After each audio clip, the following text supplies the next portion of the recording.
ജിദ്ദയിൽ സ്ഥാപിച്ച ലോക കാർ റാലി ചാമ്പ്യൻഷിപ്പിൽ ഇന്ത്യൻ താരങ്ങളുടെ മിന്നും പ്രകടനം. മലയാളി ഉൾപ്പെട്ട ടീം 2ാം സ്ഥാനം നേടി. ലോകത്തിന്റെ വിവിധ ഭാഗങ്ങളിൽ നിന്നെത്തിയ താരങ്ങൾ കാർ റാലിയിൽ മാറ്റുരച്ചു. ചാമ്പ്യൻഷിപ്പിന്റെ വിശേഷങ്ങൾ കാണാം. WRC 3 ക്ലാസിൽ മത്സരിച്ചാണ് മിന്നും പ്രകടനത്തിലൂടെ ഇന്ത്യൻ താരങ്ങൾക്ക് 2ാം സ്ഥാനം നേട്ടം.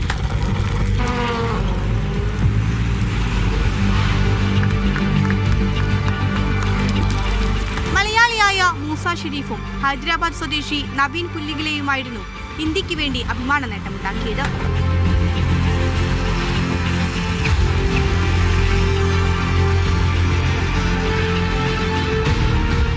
ട്രാക്കുകളിലായി 320 കിലോമീറ്റർ താണ്ടിയാണ് 4 ദിവസം നീണ്ട വാശിയേറിയ മത്സരം.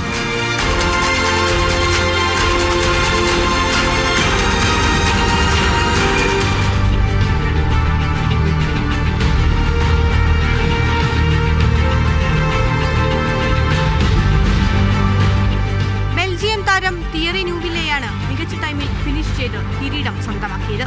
Media 1 Jeddah.